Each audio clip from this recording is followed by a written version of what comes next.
You're listening to the weekly Dartscast. 180! Hello and welcome to episode 235 of the weekly Dartscast. I am Burton DeWitt and I am joined by my guest co-host and our longtime and excellent producer, Hanna. Hanna, how are you? I'm doing as well as the English winter will allow. How are you?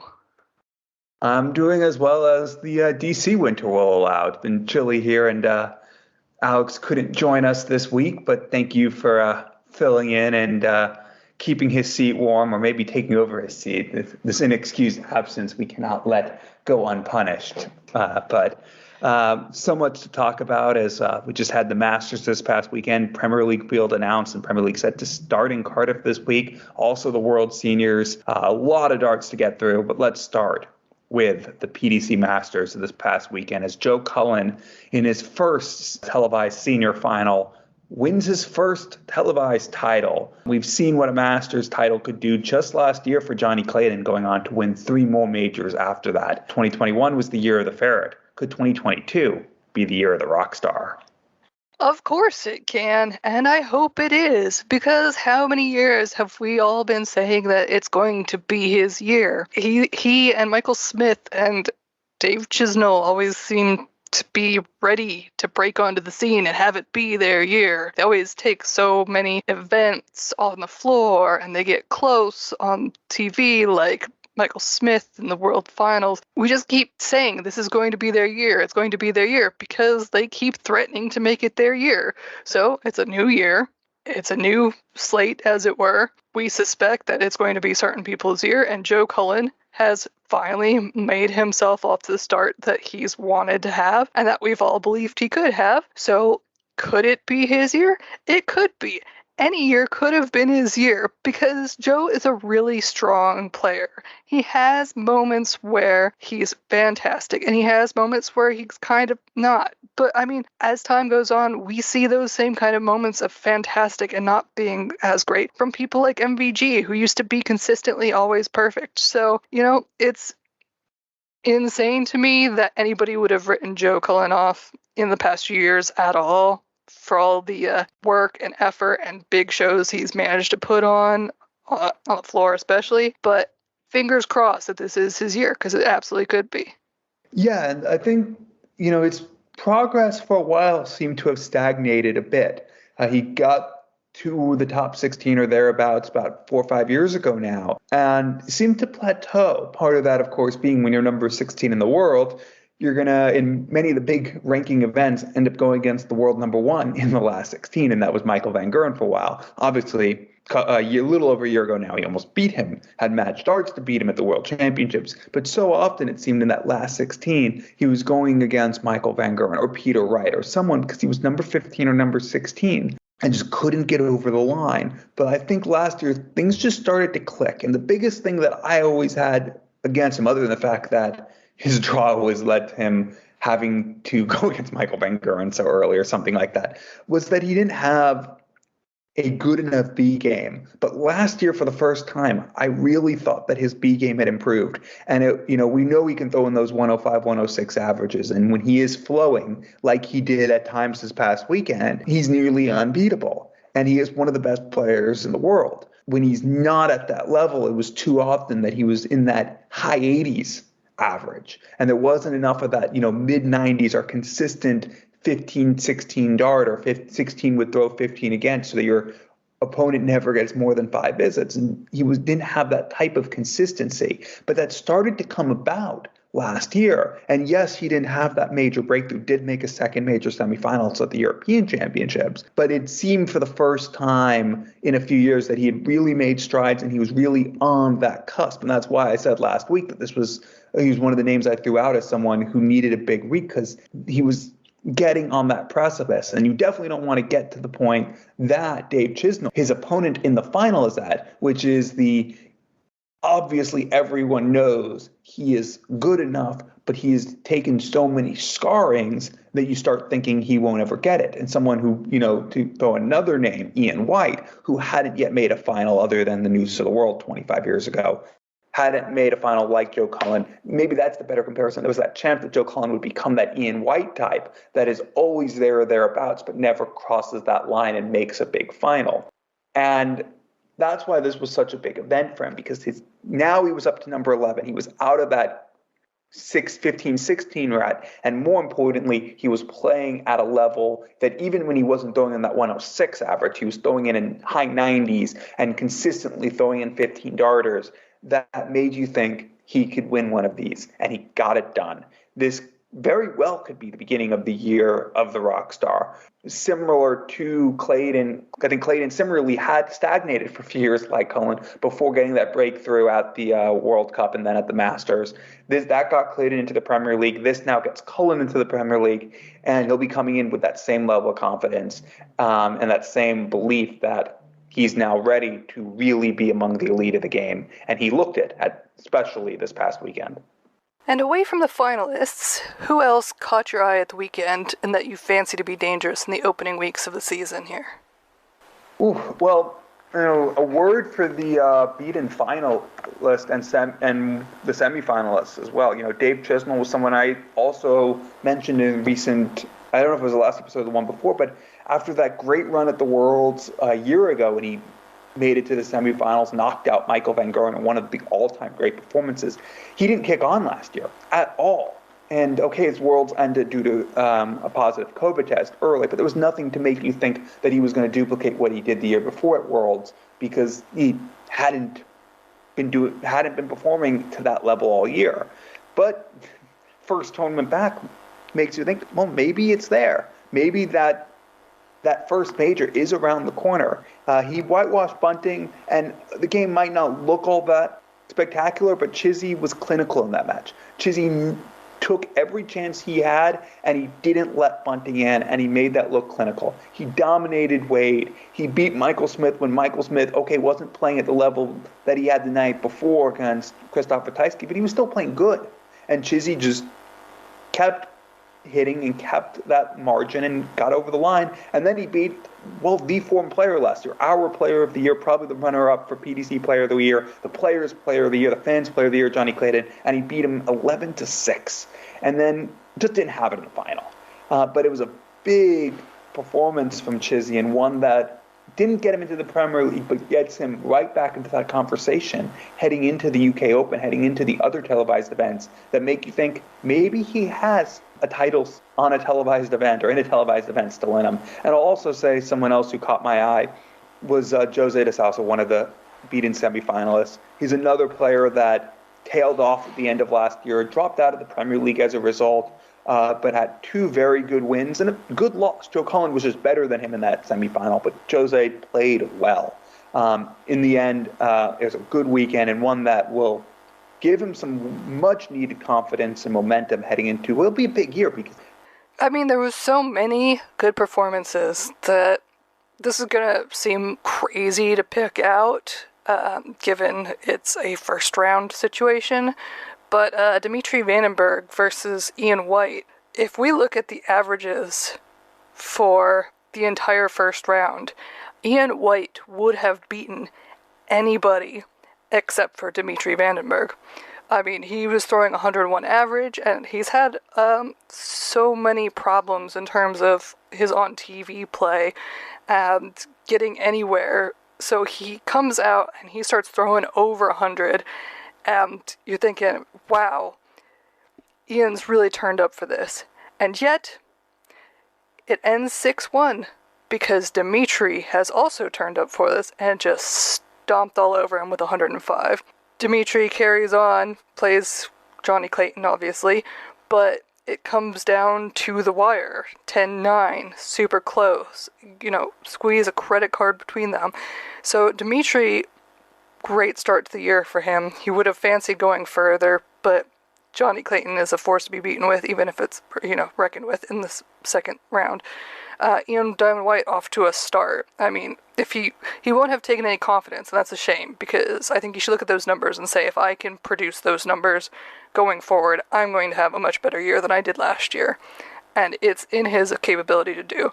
And another shout out, obviously I would have wanted to shout out Jose and Chizzy, because wow from both of them. But I guess another shout out would be Michael Smith did a great job, and also Simon Whitlock. But I'm going to call Simon Whitlock on the carpet, even though I think Michael Smith will probably have a better year, just because he wasn't supposed to be there, to quote Clerks. He wasn't supposed to be there today, and he turned up, and not only was he there, but he made it all the way to the quarterfinals. By the skin of his teeth, missed out making the semifinals. So, it was a strong start to the year for Simon as well, especially given that he wasn't in the original lineup and moved in because of Danny Noppert being home for the birth of his child. So, a strong start to the season for the Wizard as well. There's definitely good shouts in that for Whitlock. I also like Jose a big year, but for different reasons. Whitlock has a lot of work to do just to get into all the televised events, but a good showing in the one that he got in to start the year. Now we'll move on to our first of 4 guests on this week's show, and it's with the Managing Director for Unicorn Products Limited, Ed Lowy. I'm joined today by the Managing Director for Unicorn Products Limited, Ed Lowry. Ed, how are you? I'm great, thanks, Burton. Good to be with you. And thanks for joining us. We have a lot to discuss today, especially the news from last week. But let's first look back at the history of Unicorn. Been around since the 1930s. Can you give us a potted history of Unicorn? I certainly can, Burton. This could fill one of your whole episodes, I think. Okay, so the potted history really is that Unicorn was started by my grandfather, Frank Lowy, who was a Hungarian, and he came over to the UK in the early 1930s. And he ended up taking a position for a patent and trademark agent dealing in intellectual property. He was a very gifted man in linguistics and innovation and things. When he came over here, he came with his wife and his daughter. And one summer they went down to Devon for a holiday. And they were staying in a farmer's cottage on a farm.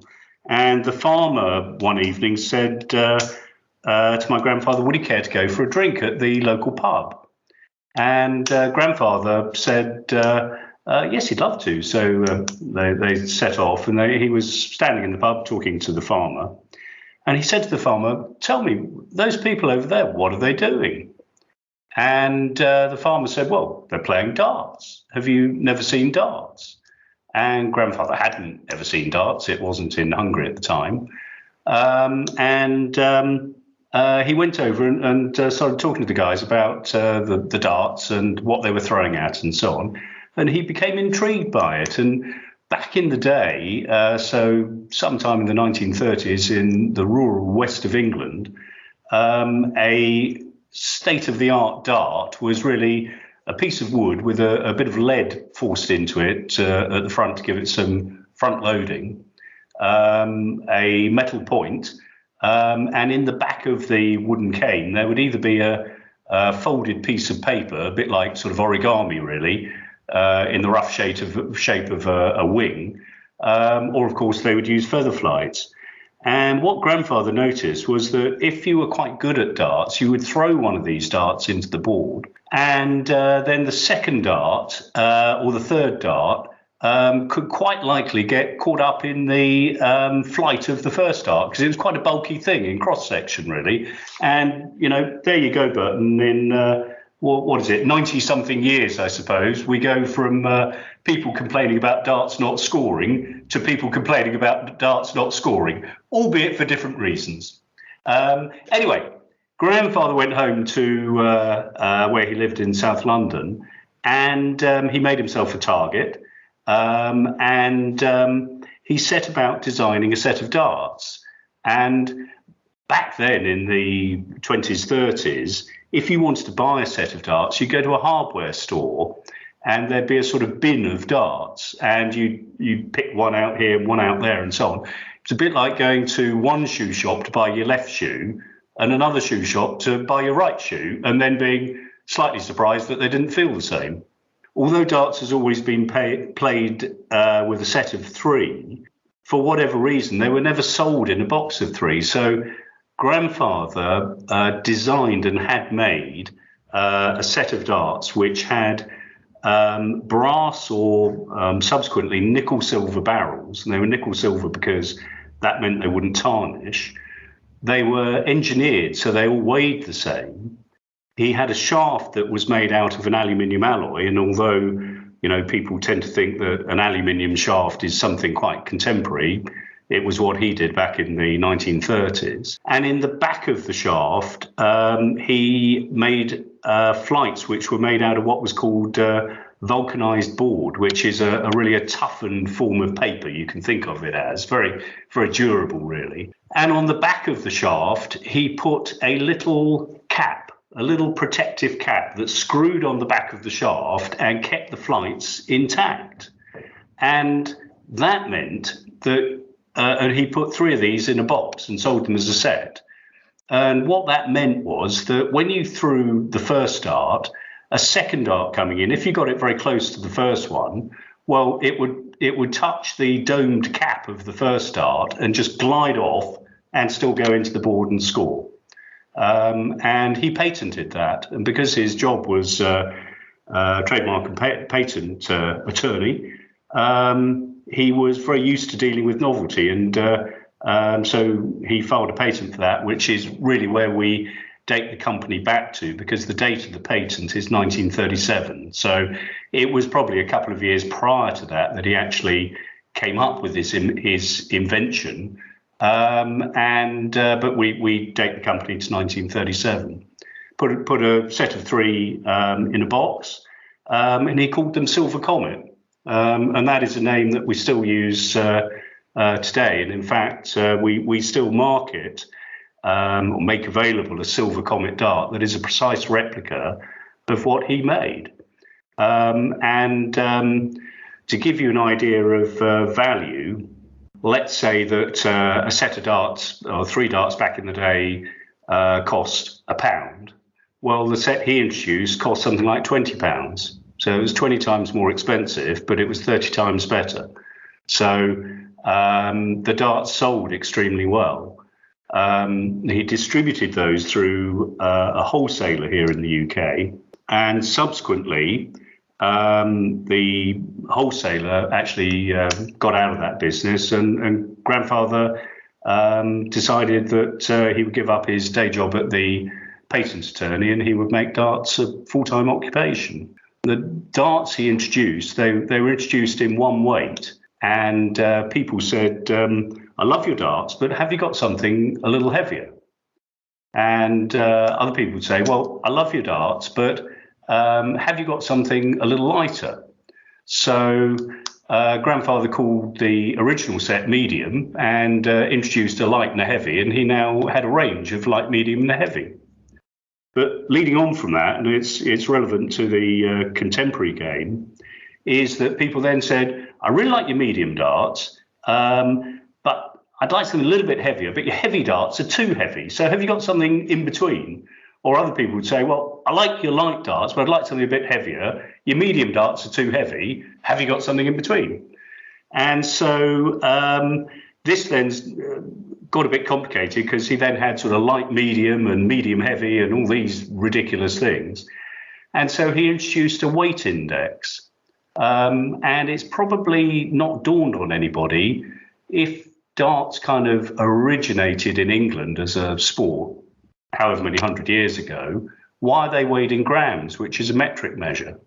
Well, the reason actually is Frank Lowy and Unicorn, because he was Hungarian. In Hungary, they used the metric scale. And of course, grams lends itself to weighing darts, because if you try and do it in ounces, ounces are not a fine enough scale to give any sensible delineation between weights, whereas 21 to 22 to 23 grams, it's sort of meaningful and understandable for people to get their heads around. So he introduced Silver Comet, he introduced the weight scale, he patented the darts, and that is really what set Unicorn in motion. And of course, what pervades the scene today is what has pervaded the dart scene right back then is that it is every person's sport. It doesn't matter what shape or size you are, whether you're male or female or whatever you self-identify as. It doesn't matter what your faith is. You can play darts. There are so few barriers to playing it that everybody can play.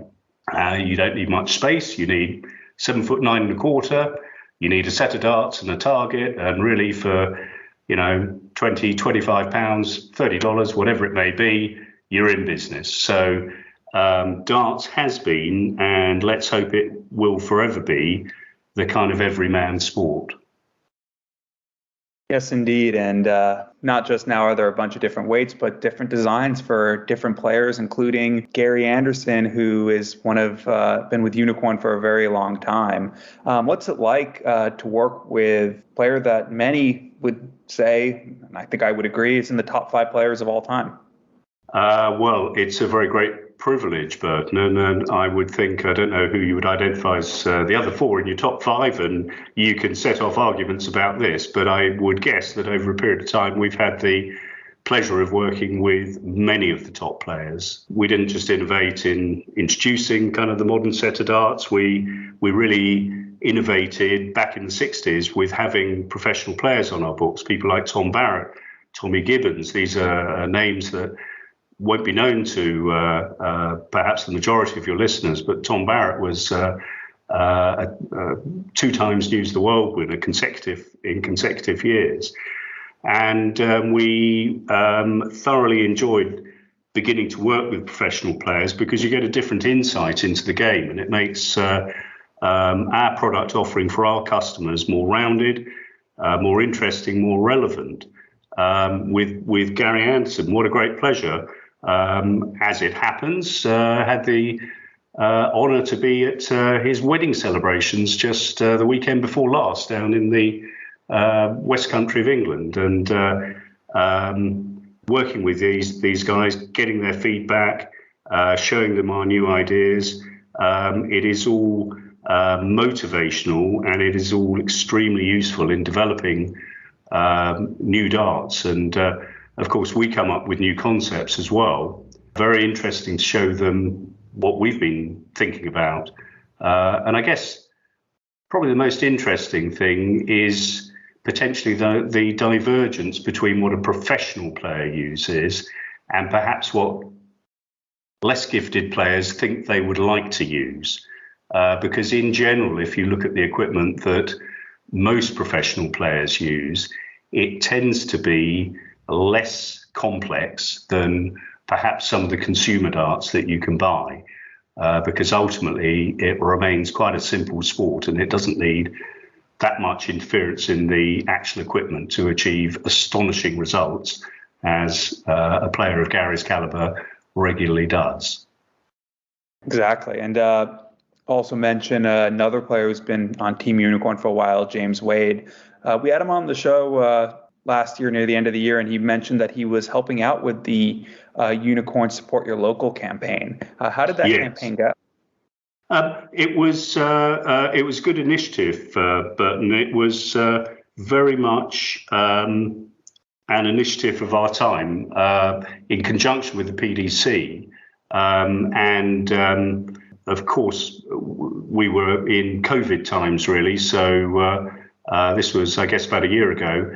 A lot of venues had been closed here, and it was all about trying to get bars, pubs back up and running, because during COVID, various things happened. Firstly, so many people discovered or rediscovered that darts is such a social game to play at home, and although they had restrictions on them from going out, going to restaurants, going to bars, going to pubs, they found that they could buy a dartboard, set of darts, play at home with friends and have a great time.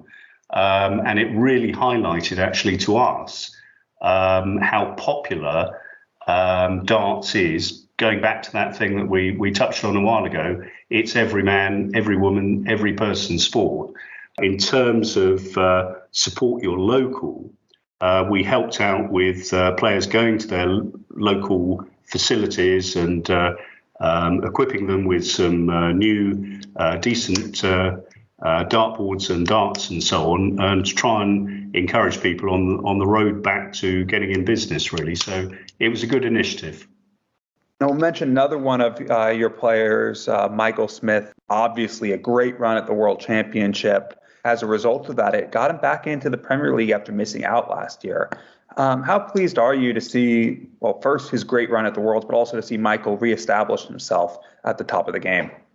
Well, I hear what you say, but, when I think about Michael Smith, I'm not sure he needs re-establishing, and I'm not sure he needs quite that description. He is just a sheer class player. Absolutely one of the most elegant actions in the business.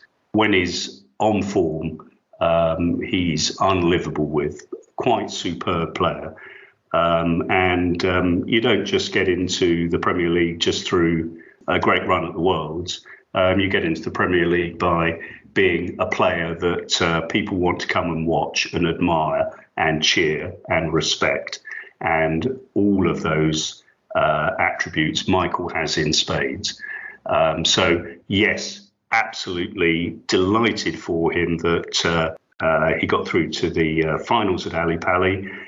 Gutted for him that the winning double was not from Michael, but well played to Peter Wright. But I got to say, some of the matches Michael played in against Johnny Clayton, for example, that was simply one of the best matches I've seen. And quite superb. Two absolutely top flight players at the top of their game. And in that particular one, Michael in complete charge. Fantastic. Well done to him. Yes, indeed. And mentioning just one more player, obviously last year, the sad news that the darting world lost Kyle Anderson. Of course, Kyle was part of the Unicorn roster for a few years. Any specific memories that stand out from working with Kyle? Just a lovely, lovely man, Burton. Hats off to him that he came 12,000 miles to pursue his dream. It's very easy to sit at home, be critical of others on social media. But here was a guy who got off his backside, got on a plane, came over to England to ply his trade. And, how can we forget his 9-darter at Ali Pali some years ago?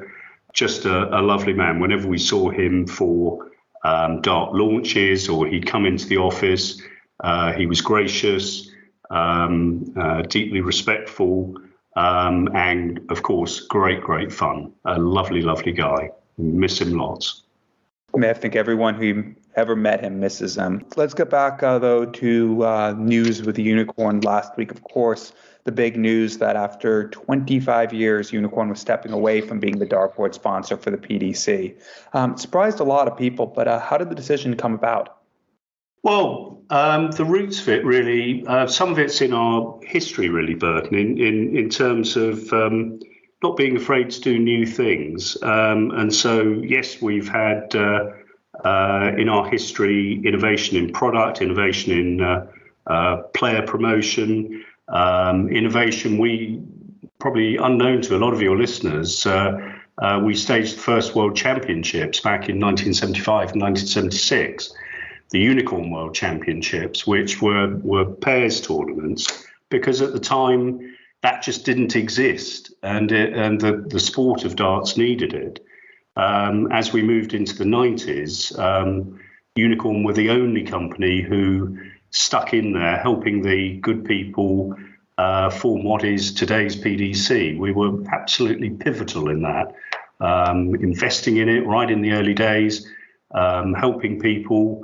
Whereas, got to say, a lot of the other dart brands and companies, they had that opportunity, but they didn't take it up. And indeed, some of them sort of actively looked to kill off what was the fledgling PDC, the WDC back in the day. But we tend to think further ahead at Unicorn.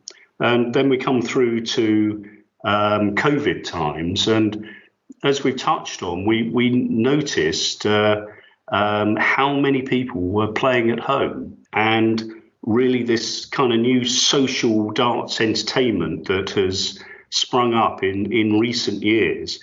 You've got the PDC, you've got Barry Hearn, Matt Porter, Eddie. What a fantastic job the PDC have done over the years and continue to do in beaming darts to every corner of the globe. But, life changes, and the fact I'm talking to you about darts on Skype that's going to be broadcast on a podcast, life changes and evolves. And I guess one of the things we've noticed, Burton, is that there's an increasing disconnect, really, between the world of darts consumers, which is really a lot bigger than that of PDC viewers. So we feel that there is a lot of work to be done in the social darts space.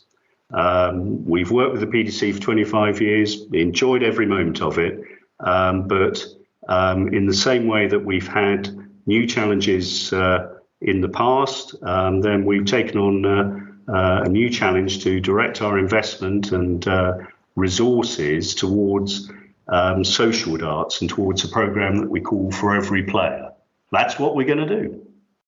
That's a good transition to the next question. You mentioned the For Every Player campaign that Unicorn's launching. Can you talk to us a little about what the campaign is and its main goals? Yeah, sure. It's really For Every Player aims to grow the darts community and remove barriers to the sport through a number of marketing activities that we're looking at that will start to roll out in the first quarter of this year. And really our intention and hope is that through the campaign we'll encourage more people into play darts. So, we need them, we want them to become fans of the game. When you're here in the UK, you get terrific darts coverage on Sky and on ITV, all courtesy of the PDC.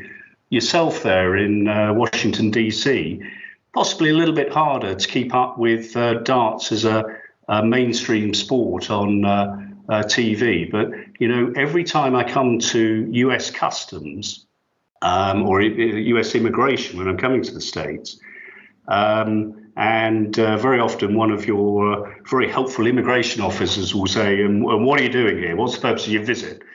And say, we're here to see our distributors. Well, what line of goods are you in? So we make darts. Darts? Oh, my God, darts. And darts, it's remarkable. We sell millions of sets of darts every year in the USA. But as a sport, it's completely under the radar there, isn't it? It's like that in many parts of the world. It can be very easy to have just a UK-centric view of darts, but it's a global sport. Everybody who is out there is able to play darts, and we think we've got to go sort of wider and broader and in a more focused way to get through to people who haven't experienced darts yet, to tell them all about it, what good fun it is, how skillful it is. If they're good, have they got the ambition and the aspiration to end up getting into the sort of PDC circuit? How fantastic would that be? So For Every Player has got a broad range of intentions to reach more people, to tell them about darts, to break down the barriers to getting into darts, and to get them playing darts, because Burton, that's what we all need.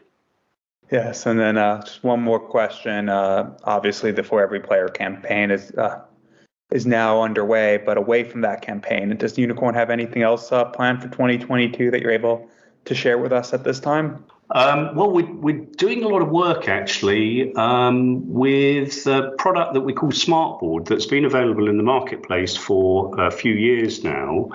And that is a dartboard that is auto-scoring. Of course, that in itself is not new. There have been soft-tip auto-scoring boards around for many, many years, but this is a bristle dartboard. So it's, if you will, a professional dartboard that self-scores.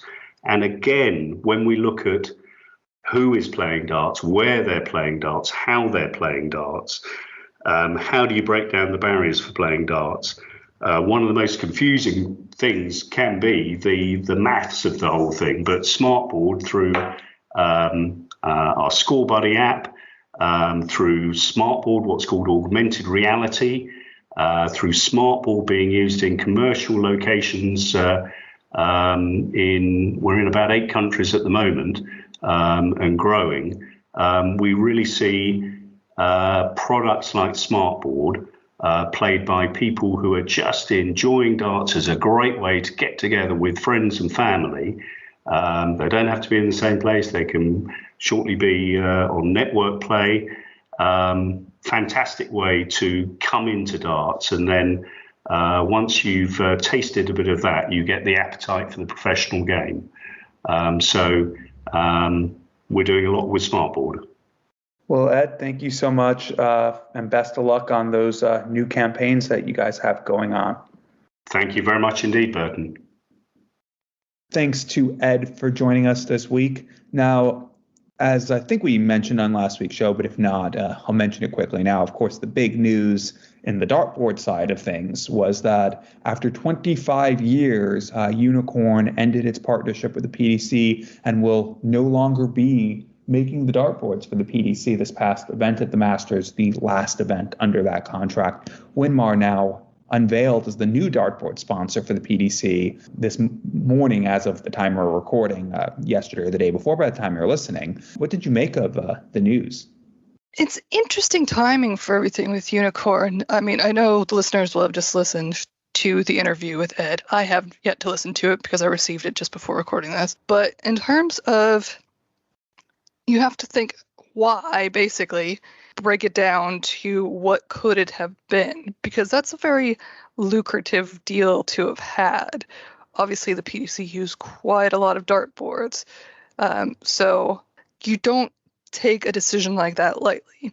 But also, it'll be difficult to look past all of the videos and all of the chat and all of the think pieces that people have put together and all of the people who do statistics, running statistics on, is the Unicorn board just repellent to darts? The number of bounce outs seems absurd.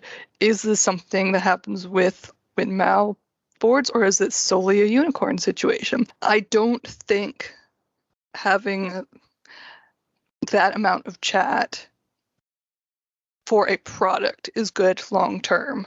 And to see consistently people who are supposed to be the best of the best, I mean, MVG basically hit the wire on one, and I don't know what he said. It was a lot. He's been happier.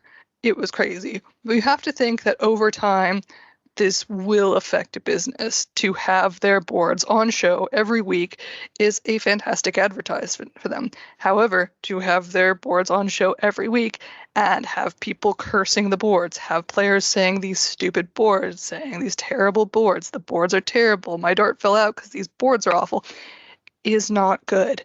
So they've held on for a long time through that controversy.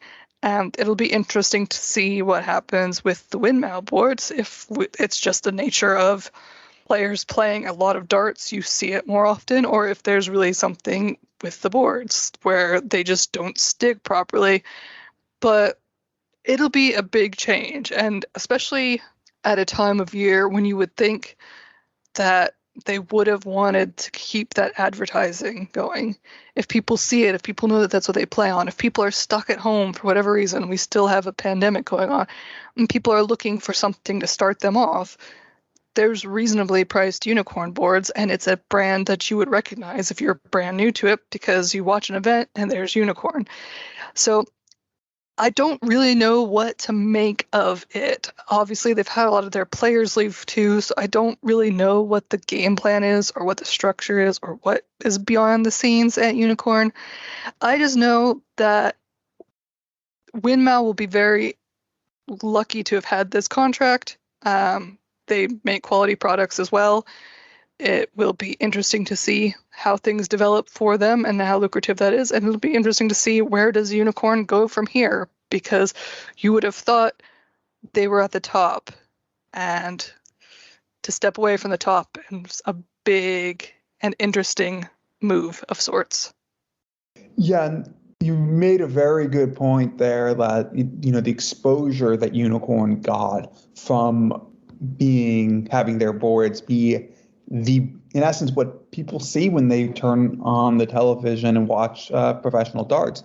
You see that Unicorn name right there at the top of the board for almost every televised event. The only ones not being if you're watching an event from one of the other organizations. And most of the televised events were PDC events. There's when the World Series gets on, more than a dozen televised events around the world. And that's a big amount of exposure. And something that I hadn't really thought about is, a lot of that backlash, whether fair or unfair, that they receive on social media and from fans from the bounce outs, maybe at the end of the day, is the exposure you get worth all the backlash that you're getting? And at some point, the calculus might be no, and you turn the focus onto something else. Maybe also after 25 years, it was just a time for both parties to move on and try something different. Obviously, you guys just heard from Ed. The Unicorn is wanting to change their focus a bit and go towards the grassroots a little bit more. And that does make sense because at the end of the day, most of the money is not going to come from the PD. Well, you get some sponsorship money, but PDC aren't buying that many boards and that many darts. Well, they're not buying any darts, but they're not buying that many boards compared to the global market for the game. And if you can get your name out on the grassroots level, get involved with local pubs and leagues, and find ways to connect with the consumer better. And Ed said that's something that he doesn't think the manufacturing companies have done as good a job as they can. If you're able to make that connection without needing the PDC, then you can get that same exposure and that same level of interaction and engagement that you would from having it on television without having the stress of everyone critiquing every little thing that happens. And maybe you can get a leg up on your opposition if Winmar end up having the same problems with their boards in the televised events as Unicorn have had at times over the last decade or so. So there's a lot of reasons why it might just end up making sense, but at the same time, it is a huge loss because Unicorn has been the face of PDC darts in many ways, at least on the manufacturing side, since the start of the PDC. And losing that not free advertising, but consistent advertising with that Unicorn name would always be there at the World Championships, at the World Match Play, even at the Pro Tour events that thousands of people tune into on the PDC website to watch and the streaming will be a big loss. But there are positive ways to look at it, and there are ways that Unicorn can get that exposure in different ways. And I'll be interested to see how successful they are at their new initiatives and their new grassroots-oriented outlook. And now for our second interview of the week, courtesy of Matthew Kiernan, the darting nerd. We speak to the Riley's qualifier from the London Victoria matches, Diogo Portela. Owen, can I take the board home? You probably have to ask Julie. We've got a very excited Diogo Portela with us here. Diogo, you've won here at Riley's Victoria. You're going to the UK Open. Congratulations. How do you feel? Oh, thank you very much, mate. We were talking earlier, and I told you my last 2 years has been like crap, really bad, in both in personal life and also in darts.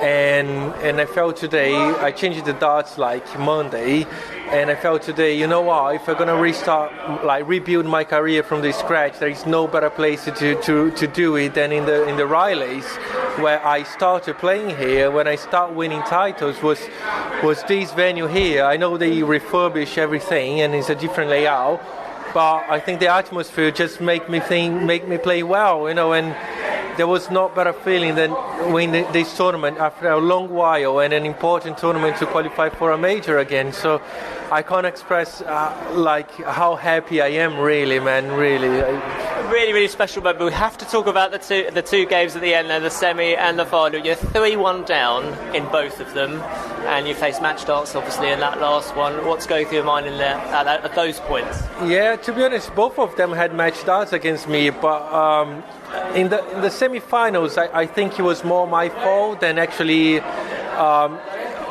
him playing better than me, because I missed a lot of doubles and I put myself in a bad position. But I came back from that, and when Lee started playing really well in the final, I got 1-0 and then he come back 3-1.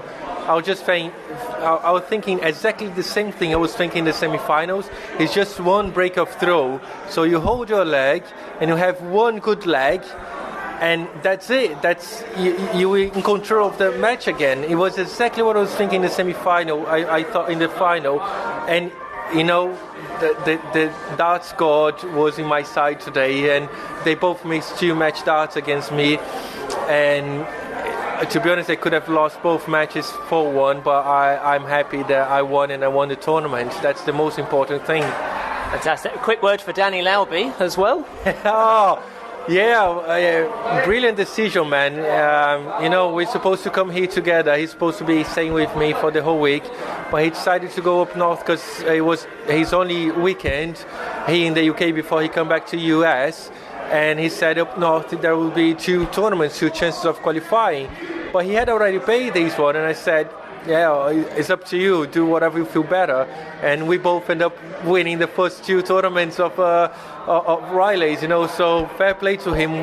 Brilliant. Yeah, I'm so happy for both of us, really. Really special moment. Just a shout out for your family and any sponsors you may have. Oh, I appreciate all the support my wife gave me in the past 2 years. She's been my rock.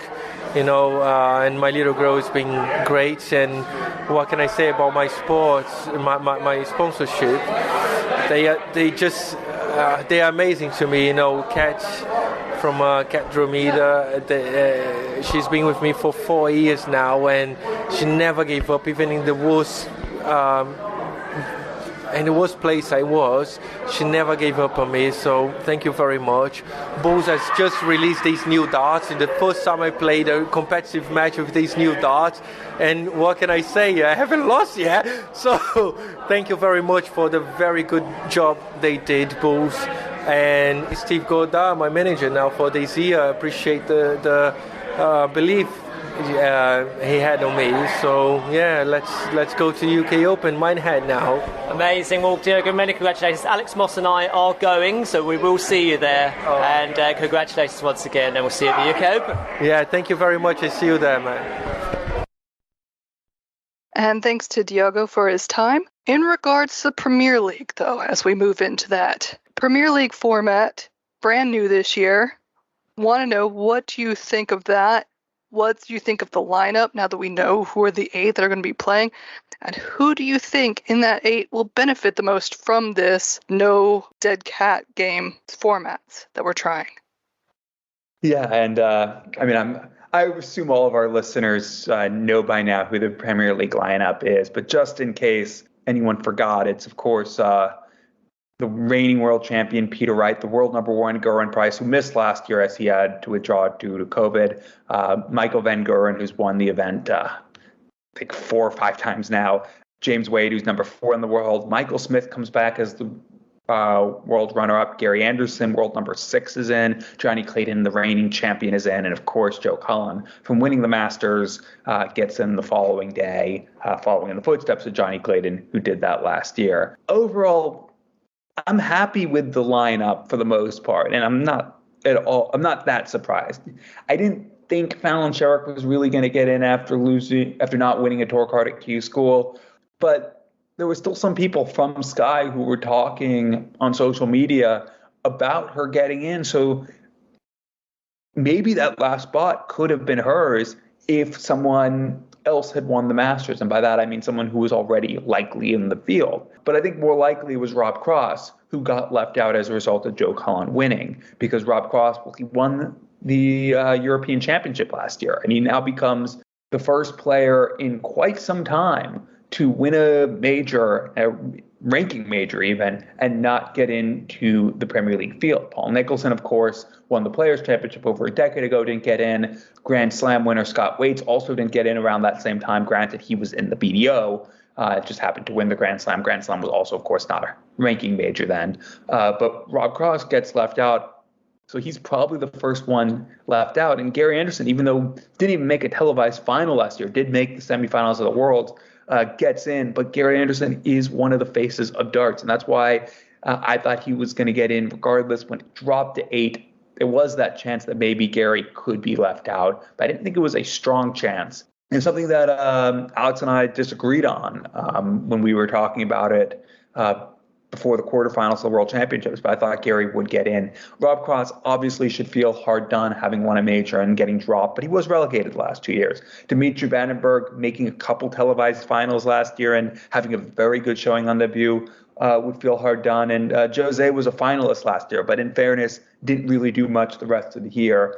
So I think it was not really a surprise when they cut it to 8 that he wasn't there. As far as the other part of the question, who will benefit most from this new system? I think it's Michael Van Guren. And I say that because Michael Van Guren has been afraid of winning, and he hasn't been able to string together a full tournament's worth of great performances. Even when he won in Copenhagen, he didn't look like Michael Van Guren that entire weekend, and he's rarely done it elsewhere in other events. That's why he only won one Players' Championship event. Was a little unlucky not to win more last year, but it's something about just a fear of winning that he hasn't had before, something, that mental block that he's thinking about it and not performing. Well, yes, the Premier League really is only one tournament, but it's acting as 16 other tournaments. And that gives him that chance to build some confidence, build some momentum, as Rod Studd would hate me using that phrase, but really start to get a few titles under his belt by winning a couple of these. And over 16 nights, you have to think he will. And once he's won a couple of them, if he wins the first one, great. But if not, somewhere in the line, once he wins a couple of them, he's going to start to get that winning feeling back. And I think not just for him in the Premier League, but for him in season 2022, this format is really important for him because it gives him that opportunity of only having to win 3 matches to win a title and to get that winning feeling back and to lose that fear that has crept into his game. I think 2022 has a lot of promise for Van Guren, and I think this Premier League format is a big reason why. Yeah, for me, was the lineup a shock or a surprise? No, I think the only shock or surprise would have been the same shock or surprise that the people picking the lineup would have had, which is Joe Cullen, which wasn't so much a shock. It was just, I don't think many people figured he would make it that far. Am I surprised he made it that far in the end? No, I'm not. He did a great job. He played amazingly. But it was a spot being left open as the big question mark. And like I said, none of these are a surprise. I personally would not have picked Gary Anderson. I would have picked Dimitri or Jose or Rob in that spot. But I understand why they picked Gary. And one of the things that I've mentioned a few times on social media is no matter how many people whine about who's in the Premier League or beg for certain people to be in or beg for other people to not be in, the point is they can grab a handful of people out of basically the bucket of PDC players at any point in time, and they will draw the crowds they want. All the people talking about, if Fallon Sherritt gets picked, we're going to skip out. If she had been picked, it would have sold all of its tickets perfectly fine. Enough people would have come to even hate watch her if they wanted to. So the point is it's an invitational. There is no set standard for who gets invited. Sky can choose who they want. The PDC can choose who they want. The only thing that makes me feel a little bit let down about this, like I said, I'm not surprised these people were picked, is we have this new format, and it is exciting. And I kind of wanted to see the newer players who are starting to show up, like Jose, like Dimitri, be in there to keep that alive. Seeing another set with Michael and Peter and Gary is what I've been seeing since I moved to the UK, basically. But I understand. Gary still draws an immense amount of people, and it's not my event. I wouldn't have tickets either way. I'm not going out. There's still a pandemic out there. So it's splitting hairs to try to judge or guess or say this person deserved it over this person or this person shouldn't have it. It's who they chose. I am not surprised by any of it. For me, however, with the format, I agree. I think it's going to suit MVG. My first thought was I'm having a hard time thinking of who it will suit. And I very quickly came up with a name of who I thought it wouldn't suit. Just for the kind of long running, the more you win, the more you're out there. Certain people seem to take things harder as the day goes on and don't seem to love longer matches that continue on. You know, if this was the case that we had like Mervyn King in, you would say his back has a history of having back problems, and the longer he has to wait for another match round, the more his back has problems. He's had great strides with that over the years, but it's something that a variety of players as time goes on have problems. As we heard a few weeks back, Mincer has back problems now. So if he was kind of in this running, you kind of think that the longer that the night went on, that would pose a problem for him. However, I agree with you on MVG, and as much as I would love to disagree for the sake of some controversy, I think it's really going to suit him. I think it's going to suit him maybe a hair differently as to why you think it'll suit him, but it seems to me that Michael and Gerwin, besides Gerwin's the other person I think it'll suit, but Michael and Gerwin kind of like to have that fire lit under them, that it's all to play for, and that it's their chance, their night, so that when they get one win, then they start getting hyped up on the second win, and they get hyped up on another win. I think historically that's posed a bit of a problem for Michael with the Premier League, not because he hasn't won it, but in terms of trying to get up that same enthusiasm for a match that might end 6-6, or where you scrape over the line and you can spend the next week beating yourself up that you were the number one, you should have done better. Gerwin, of course, is beloved by all the fans of the Premier League and has never heard a bad word against himself while he plays, so he extra loves those. Of course, I'm being wildly sarcastic there, but he uses that kind of drive when he has moments and kind of lights a fire under him. And the more that Gerwin wins in a venue, especially if people are against him, and the more that Michael wins in a venue as it goes on and then goes to face another match and wins another one, the more that seems to light a fire under them. Whereas if it was you play a match, you lose, next week you might be able to make up all your points if you do really well. It's easier to wipe that off the slate and say, I should have done better, but I can make up for it. This is a fire of, this is for tonight. If you do this, you win tonight. You want to win tonight. And I think that as soon as they get that first match done, dusted of the night under their belt, as long as they win, I think it's really going to power them on, and they'll be very difficult to stop. And I think, like I said, it'll suit both Gerwin and Michael in that regard. Michael Van Gerwen, of course. But I think, like you said, I think longest term, that'll really help Michael long term, because he gets a few of those under his belt. He gets that winning feeling again. He remembers what it's like. It gives him confidence. And then will we see Michael out in his element again in other events? It'll be interesting, but I think it has the potential to shake off this cloud that's been following him around. And now we'll move on to our third of four guests this week, also courtesy of Matthew Kiernan, as he spoke with new tour card holder Connor Scutt. And being that he spoke to both Diogo and Connor, it's a flashback to our very first episode where those two were our first ever guests. But here's Connor speaking to Matthew. Well, I've been really looking forward to our next interview on the weekly Dartscast. Now, before we begin, a declaration of interest. We are friends. So as a result, journalistic impartiality does actually parked at the door somewhat. But over the last 8 years, and he'll probably tell you it feels longer, I've always thought that one day I'm going to ask the following question. Connor Scutt, you are the PDC tour card holder. Congratulations. How do you feel? I feel great. It's good. It's been a long time coming. 8 years. Really been 8 years. I know it's been 5 years since we've done the first weekly Dartcast interview, but 8 years, that's a long time. It is. I've only been playing for 10. Well, yes, because you're a teenager in the IDL, weren't you? In the individual league, yeah. Yeah. It's funny enough, one of my favourite memories. 10 years ago today, I played in my first ever tournament. Really? Yeah. That's really good, isn't it? So strange. Well, it's an amazing journey. I know it's a terrible cliche, that, isn't it? But awful, but it fits. Yeah, it is pretty amazing. I mean, has it sunk in? Yeah, I mean, obviously you've had you've been in demand in the media. Yeah, just a little bit. Everyone wants a piece at the minute, but yes, it has sunk in. I think it's strange. I think from everyone sort of tipping me, I went through Twitter like I think it was a few days before, maybe a week before, and there was 20 odd people that I didn't know. So it's not including the people I know that tipped me to get a card, and I was on everyone's list, and I was like, what? How am I on everyone's list to get a card? Have I really been playing that well this last 6 months or whatever? But apparently I have.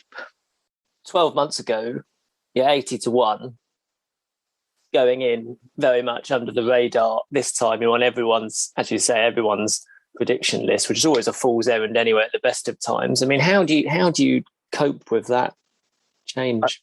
I didn't really look too much into it. I mean, for me this time last year was when I lost my granddad. Obviously, the month after was Q School. I think we spoke about it in the Q School diaries or whatever. I probably didn't say it then, but I wasn't in the right headspace. I just wasn't. Like, I had so much like going on in my head and stuff. I didn't really have an awful lot of time to put the hours in, put the practice in, because of the job I was working at the time. And then a few months later, everything changed. I sort of changed my job back to my dad, so freed up some time. I met my current missus, my current girlfriend, and everything's just happened. I'm really happy in my home. I keep saying it in interviews and stuff that I'm really happy in my home life, and I am. And it's made my game come on leaps and bounds. Just being happy, like I don't feel stressed out or anything anymore. Like, I'm just playing darts. I love playing darts, and I'm doing it as a job now.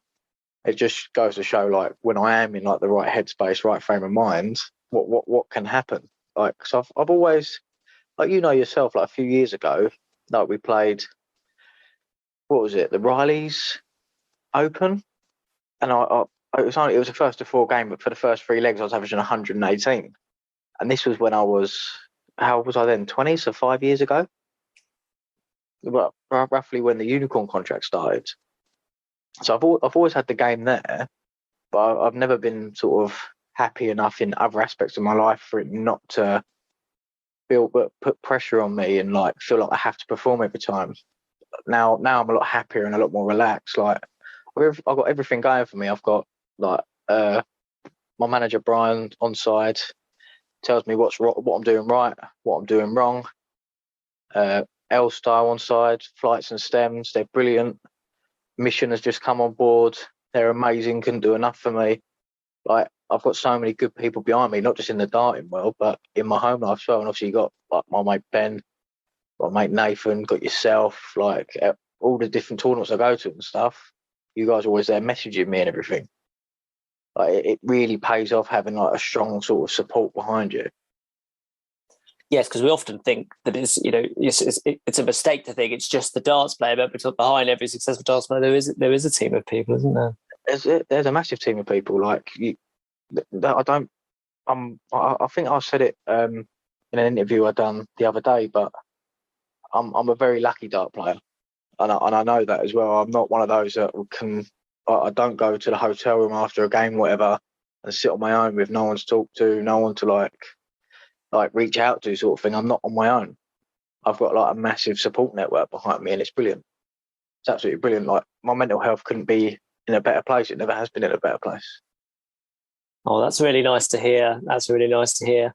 Well, we do, of course, have to relive some of Q's school now. And we can say that because there's a happy ending to that. But, the end of this time. And, star of the weekly Dartscast Q School Diaries from 12 months ago when it was in a bubble. Now, it wasn't in a bubble this time, but it's still, there's still a hubbub, isn't there, when you're in that sort of environment? A lot of precautions were made. The PDC done brilliantly with what they were doing, the precautions that they took. Everyone was wearing masks, walking around the venue and things like that. They done very, very well with sort of the influx of player that they had, they done brilliantly, done really, really well. Well, that's great to hear. Absolutely, yeah, very much. It's still an issue, isn't it? So we look at those first few days, and it was a tough start. And a couple of defeats to Chris Gilliland and Nick Fulwell, and it set you up for quite a nerve-wracking third day. I think I can't remember an awful lot of what happened. I think I was so sort of enthralled in everything that was going on, which is a good thing. I don't remember everything that went on, but after the Nick Fulwell game, Nick played well. He did play well that game, but there was something Brian noticed in my game that I had no idea, and if he hadn't noticed it, I wouldn't have been able to rectify it. I was standing over to the left more, which sounds so silly, but it made all the difference. I was hitting a lot more fives and stuff. My doubles were nowhere near. I think I had a shot of 56 to start making a fight back against Nick, and I missed it by a mile. And it was the pure fact of I was just standing a little bit too far to the left. The next day, we fixed that. And then I think it was the day after that, we said, right, do the same thing we done yesterday, but put a bit more pace into the game. So I threw a little bit quicker, and it just flew. It went really, really well. And also I got the points that I needed to get into stage 2. Absolutely. And there's no nervous waits this year compared to last year, of course. No nervous wait. That was a horrible wait, that was a horrible wait. Yes, Graham Usher had a similar one. I spoke to him as well. It just getting into stage 2 is an achievement. It was, because in your head, like my other half was being very, very supportive and stuff. Like we like call of the evenings and stuff like that. But I was thinking in the back of my head, like, I've only got 1 point, or I haven't got any points after the first day, and I'm like, I've won a game and I haven't got a point for it. That's a hard spot to be in, and there's a lot of very, very good dart players in that room. A lot of very, very good dart players. So sort of like, I just forget it, just do your normal thing, just try and like, don't think about the points, just go for it, sort of thing. So you go straight in to your 4th day, but it's day 1 of stage 2. And I was looking forward to that because the slate's wiped clean. It's wiped clean, you can make a new start. And that's tricky because again, an early defeat on the first day, day 2, a couple of wins. So you're sort of getting there. Who was the first day to? I think it was Warby, wasn't it? It was, yes. It was. Well, I'll get on really well with Warby. That was a very, very hard-fought game. Warby is a massive fighter. Like, it doesn't matter how far ahead you are, how far ahead he is, he will fight you to the bitter end.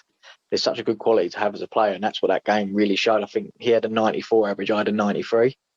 And it was such a close, like, nip and tuck game. It was a brilliant game to be involved in. Like, I wasn't, like, sometimes after you lose, you get a bit despondent and stuff, but I wasn't after that. I felt if I played well there, I just lost, which happens sometimes.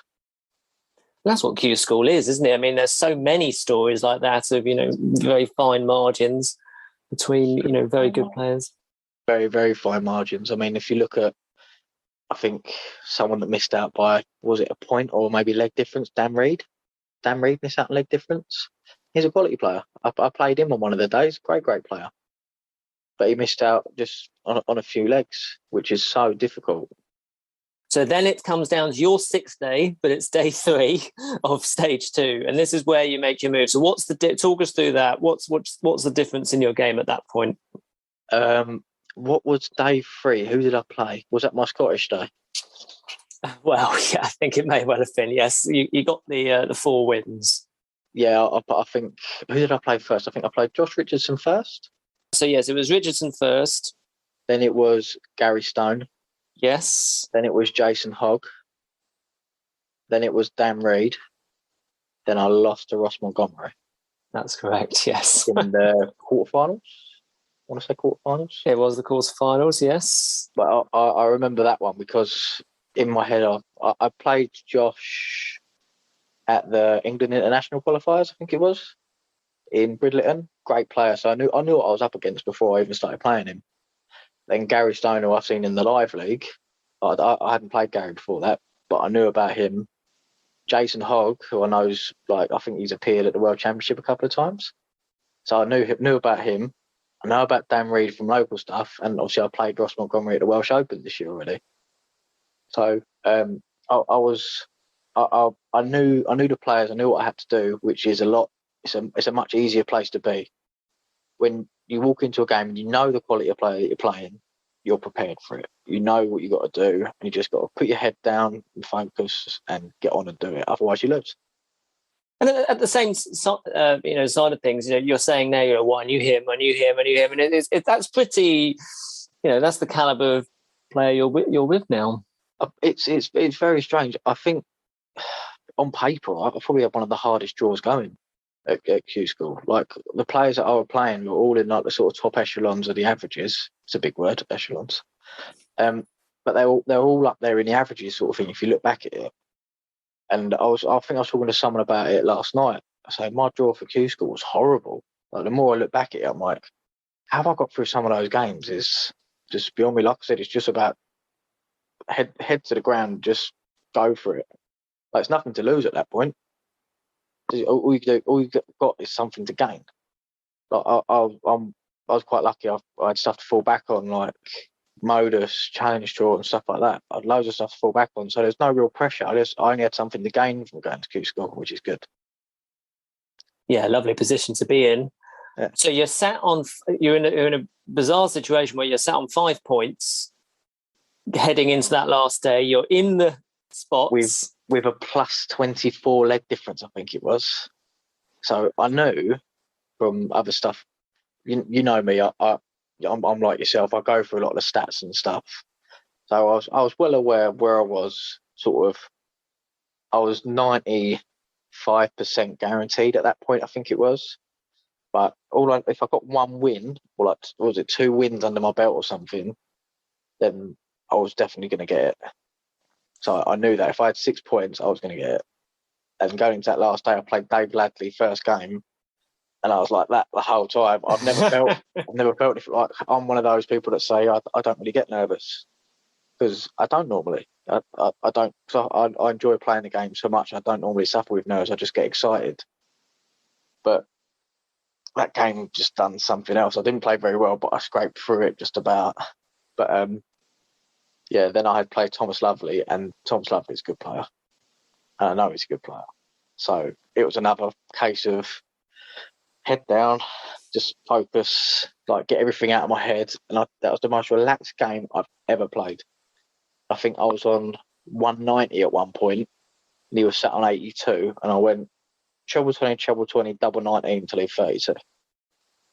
Just because I was relaxed. I didn't even think about going for a treble 18 to leave double 8. I just went, right, treble 2, treble 20, double 19, just to try and do something a bit different, leave 32, and it worked. And from there, there was, I think it all sort of went with throw after that. After that little breaking point in the game, I think everything went with throw after that point. And it was 6-5, I think. And was there a moment when you thought, because obviously that was the point that got you in, what are you thinking at that point? After that game, I sat on the table, went back to the site that everyone looks at, where it goes like you go dark green if you're guaranteed. And I was refreshing. And next thing I know, my name went dark green. That was it.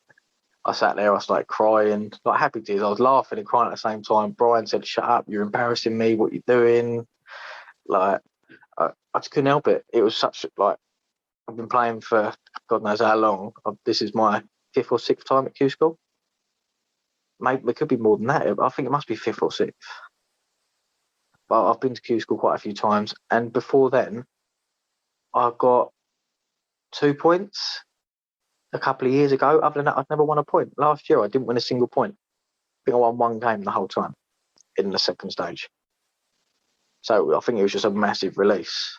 It was so weird. In the next game, I sort of played with like a big smile on my face and got through that and ended up on 7 points. And I was like, oh, this is good. Yeah, it's difficult to keep going in that situation because it was almost after the Lord Mayor's show, really, and then you're playing Mike Gillett in the quarterfinals. You're thinking, well, you know, I was a lot more relaxed in that game than I should have been, but I didn't want to win it on points. It's funny enough, I said that to Dan Dawson in one of the interviews I've done during the day. like before everything started, I said I don't want to win it on points. I want to try and win one outright, because I've always said it looks better winning one outright. I didn't win one outright. I come third in the order of merit, which is still really good. I'm happy. Like I've done the job. I've got it. But I did want one outright. I really wanted one outright, and I think just a mix of emotions. I think the 7 days caught up with me, and just like I just couldn't raise my game that little bit more that I needed to beat Mike Gillett. Mike Gillett played in a great game as well. I think he had a 90-odd average against me. He played a very, very good game against me. Very, very good. And then you get home. What's the reaction? Home went absolutely ballistic. It went absolutely mental. It's still going mental now. People messaging me that I haven't seen or spoke to for years, just sort of coming out of the woodwork, saying, well done, we always knew you'd do it. Obviously, the first thing I done when I got in was give my missus a big hug. That was nice. I think I went to go see my family for the first time, because they had COVID over Christmas. So I see my mum and dad for the first time Saturday night, Saturday just gone. I saw them for the first time then, so that was good. They're all really proud and stuff. Like it's been great. Like I was waiting for sort of the naysayers to go, oh, you didn't do that well, like you didn't deserve it or whatever. But that never happened. Like everyone's just been good as gold. Everyone's been really, really nice, and I appreciate it. That's lovely to hear. Lovely to hear. And so day 8, presumably, just to say, by the way, of the 32 that got to a card, 7 did all 7 days, and that you were one of those. So only 7. Yeah, only 7 of them. I thought there'd be more than that. I didn't want to take 7 days. Trust me, I wanted to do the first day, go home for a few days, then do it the first day, then come back home. That's what I really wanted, but it didn't work out like that. But I think the 7 days helped me, because you get acclimatized to the room sort of thing. Like, and when you're playing for that long, you get used to the boards. Like my throws, very much, I have to get used to the throws. Like, because when you go into like a different league or whatever, like normal pub leagues and stuff, the throws aren't always spot on. They're just not. Like, and my throw indoors might not be spot on. I think it is. I've measured it everything like 3 times over, but nothing quite beats being in that room and practicing on those boards. So I think getting used to the boards again after a little while away from them, I think that really helped me over the 7 days. Yeah, it's interesting. You almost grow into it, don't you? And then, and then day 8, you're probably presumably just flat on your face, just shattered, I would imagine. Or I was tired. After those. I think I was tired the 2 days after. I didn't pick up a dart for a couple of days. Like, people that know me know I sort of practice 9 to 5. I try and treat it like a job. Like I'm practicing 8 hours a day or whatever. With breaks in between. Like, I'm not a machine. I don't like stand at a dartboard for 8 hours. It's just ridiculous. But I do roughly 8 hours a day, like with breaks in between. But I had 2 days off, which was nice. And we went to, where did we go? We went to Top Golf. Not long ago, it was Friday. Went to Top Golf. We went bowling. Went to Chesterton Zoo to feed loads of animals the other day. Had some penguins. One of the penguins bit me. That was not on your hand, not on your throwing hand. No, on my leg. Oh, It bit my leg. Is that better? I don't think it is. and it pooed on my shoe, which I had to clean when I got back, because I wear my dart shoes everywhere I go. So it pooed on my dart shoes, so I had to clean that when I got back. This is the glamour. I had a good few days after. I'm making the most of the time I have at the minute, because the schedule this year, I didn't realise, but it's going to be jam-packed. Well, yeah, I mean, let's come on to that, because because obviously we're coming out the worst stages of the pandemic now. PDC have made their decision to get rid of the Super Series, which is a surprise, I think, because I would have thought. I'm kind of glad they did, from my point of view, because it's not as bad going away, like for the odd weekend here and there sort of thing, but it's not great having to go away for 4 or 5 days at a time. It's not ideal. I'd much rather doing it how they're doing it now, like break it up nicely, sort of thing. Like it's nice how they're doing it now. I'd rather not do those blocks. That's interesting. Yeah, I mean, obviously, Milton Keynes. No more Milton Keynes now until next year, according to the calendar. So, off to Wigan and Barnsley. Yeah, off to sunny Barnsley in the 5th of Feb. Last time I was there was when I played my first Pro Tour, wasn't it? Years and years and years ago. Pandemic helped me get into that. But yes, it did. Yes, I remember you called me. Yes, I remember that. Yes. It was one of those sort of, there's none of the international players could get there.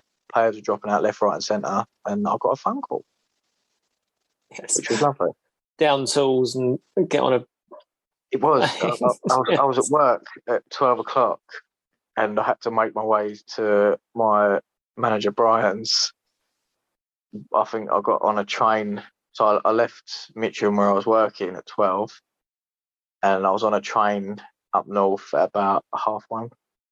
So I went straight from there, packed, left. Like I was straight there. I remember the Pro Tour. I had muddy shoes. My dart shoes were muddy because I'd walked through a field or something in my shoes, and I got there and so I can't remember the players now. I remember Lisa Ashton was sticking up for me. She probably wouldn't remember, but I think it was either Aspinall or Chisnell. One of them was taking the mick out of my muddy shoes. Quite funny. So I didn't have time to clean them. Great times. Well, I'm sure you can reminisce on that with Nathan Aspinall and Chizzy when you see them. And of course, the biggest part of this, UK Open for 2 years. I know.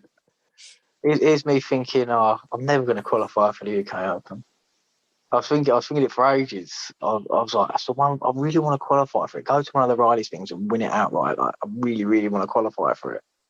I think I could have done it, the Riley's qualifiers, if they were done on points. If you know what I mean? Like, so you rack up a certain amount of points at all the different Rileys. I think I could have done it on that because I got quite deep into a few of them, but never made like a final to win it or anything. But luckily, I get 2 shots at it now, at least. Well, that's fantastic, isn't it? All those trips to Riley's qualifiers over the years. It's great that you. Harlow. Yes. Yes, we did go to. And you made me stay till the end because you had to film the final. I lost second round. Not a happy bunny. No. And you made me stay till the end. Yeah. Yeah.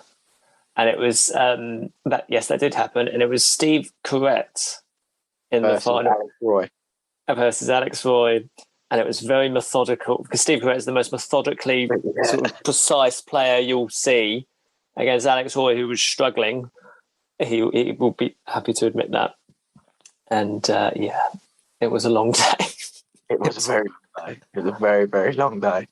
And then got lost on the way back. Yeah, so that was good. Went the wrong way. I wasn't going to mention it. Went the wrong way.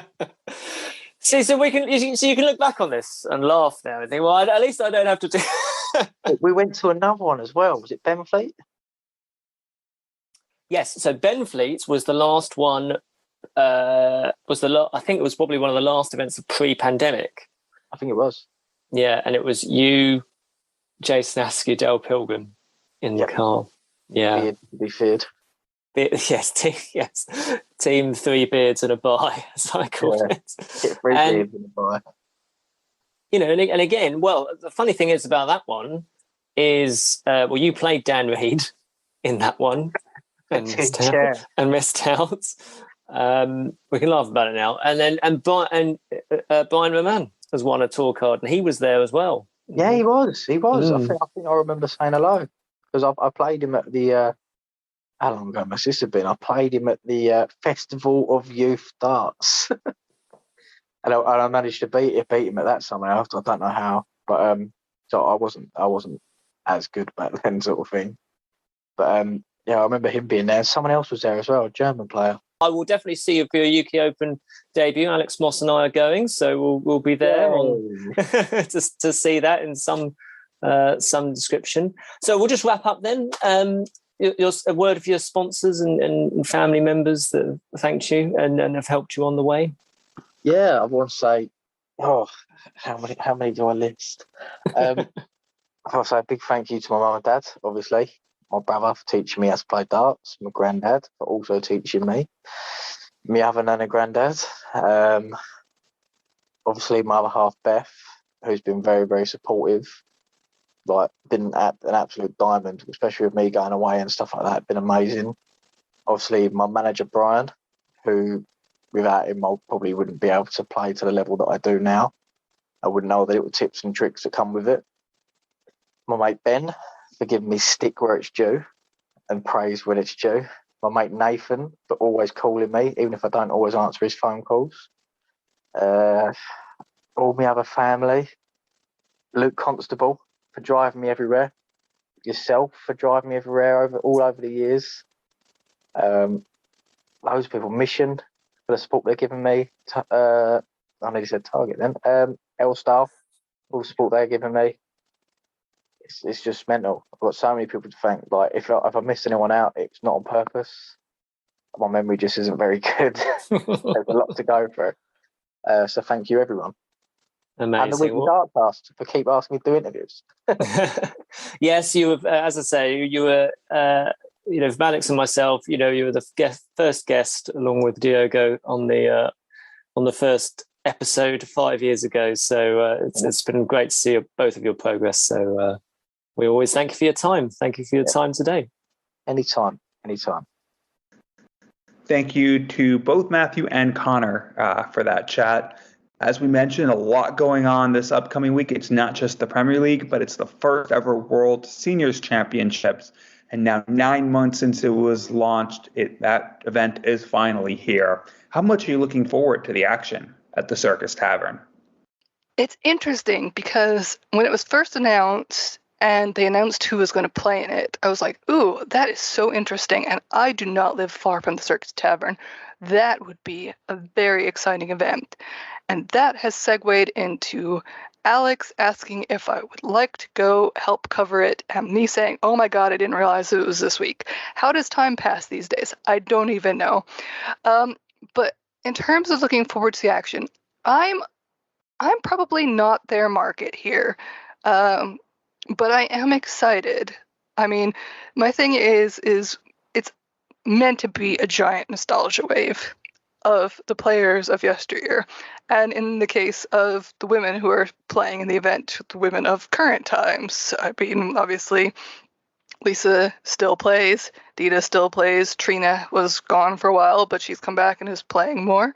And of course, some of the men play. Obviously, 2 of them had to drop out of the World Seniors after getting their tour card. So age is but a number when it comes to throwing the old eras, as it were. For me specifically, I think there's a little bit less nostalgia. I haven't watched darts for long periods of time. I mean, I started when I moved to this country, and I moved here in 2014. But I don't have big memories of the BDO outside of things that I've looked up on YouTube or that my husband watches because he remembers. I mean, he grew up watching these players. He's super excited about it. He wants to see how everyone gets on. He and his granddad used to sit down and watch all of the older players. He's a big fan of Bob Anderson, and he's super excited to see how Bob Anderson gets on. So it'll definitely be on in this household. I'm very curious to see how everyone gets on from that standpoint. But it's crept up on me, I'm not going to lie.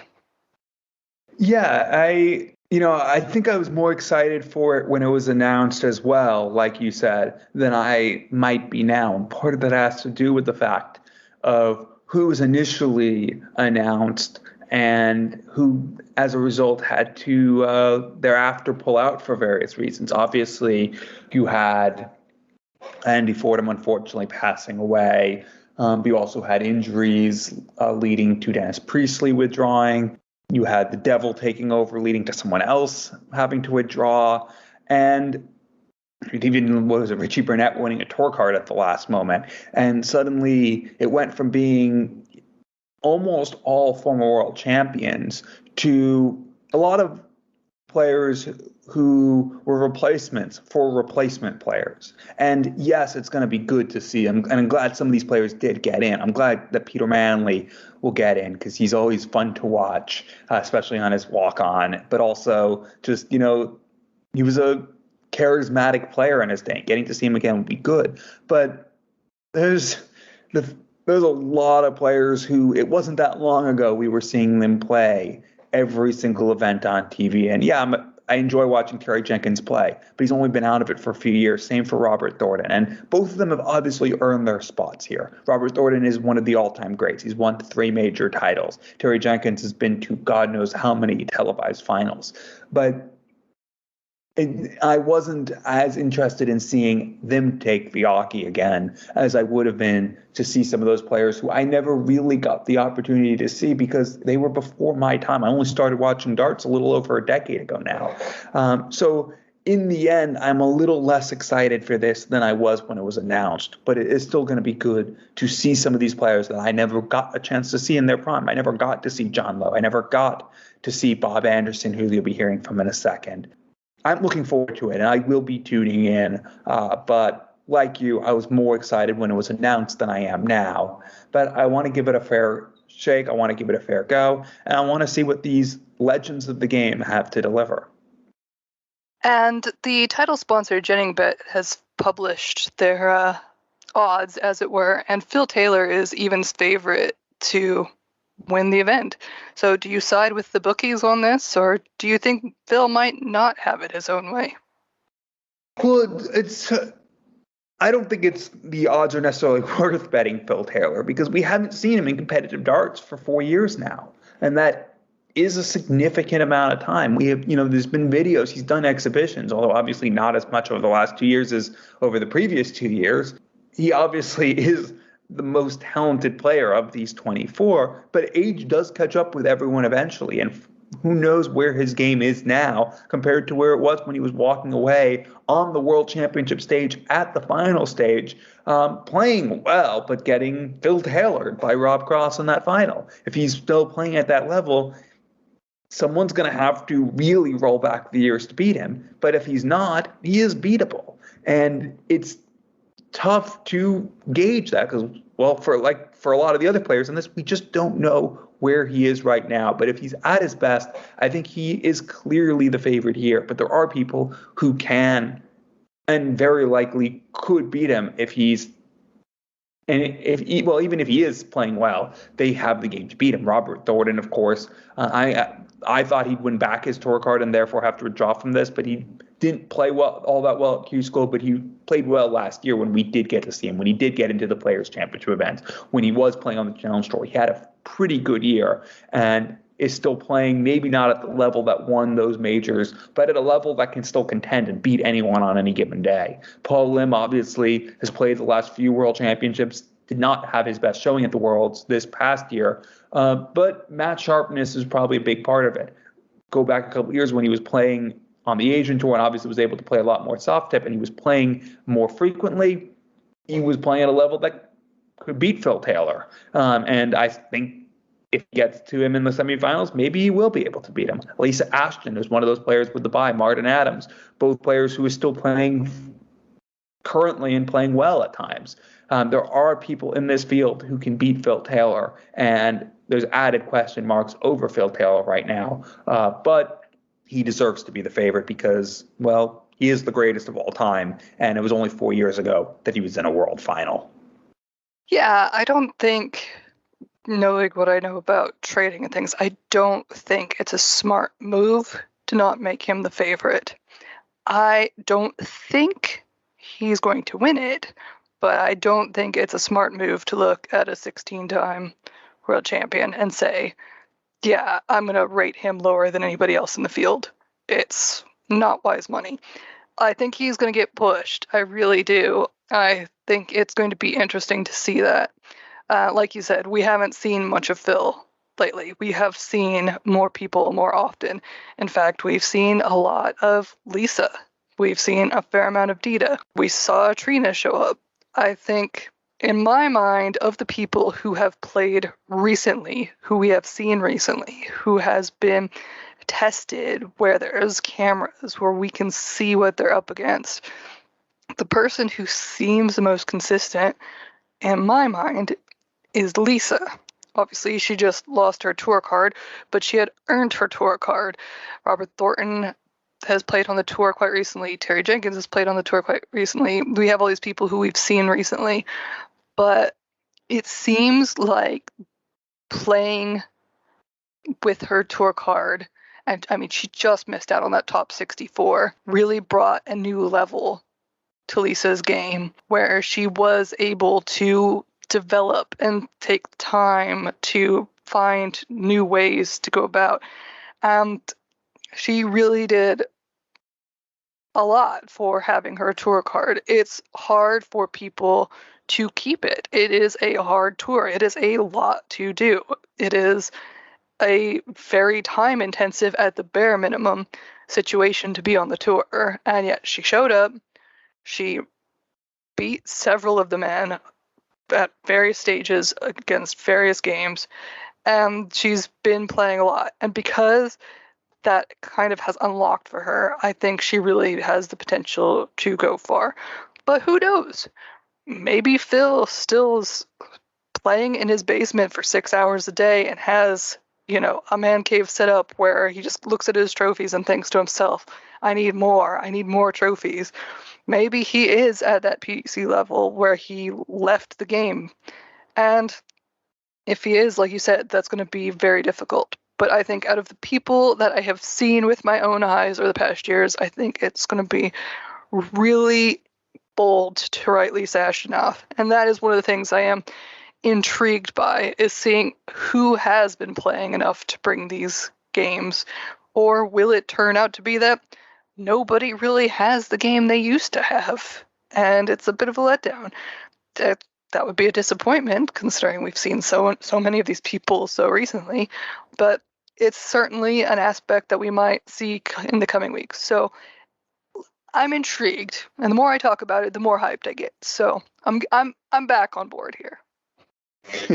Yeah, maybe me too. Maybe we just should have discussed it a while ago, and we would have been way too overhyped by now. But we'll move on to our final interview on this week's show, and it's with one of the participants in the event, the three-time world master and world champ from 1988, Bob Anderson. I'm joined today by the three-time former world master and the world champion the year I was born, Bob Anderson. Bob, how are you?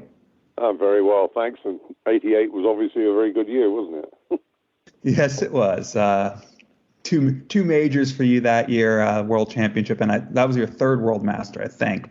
And we'll get on to that, but we're talking now on the Monday and the week that you make your return to televised darts for the first World Senior Championship at the Circus Tavern. What's the feeling like with just a few days to go? Are you getting the same feelings back from you when you were a pro playing in World Championships?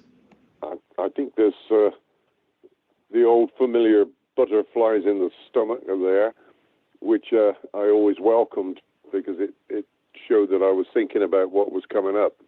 I don't like going into tournaments with a sort of blasé overconfidence, because you're aiming for a fall that way. I'm going in, hopefully, to put on a decent show, and I'm ready for whatever comes along. And we'll see how that comes along. We'll get back to that later in the interview. But let's rewind to when we last had you on as a guest on our show. It was part of the Darts Legend series that we were doing in the early months of the pandemic. You said at the time you were practicing a bit. Did you keep up with the practice throughout the lockdowns?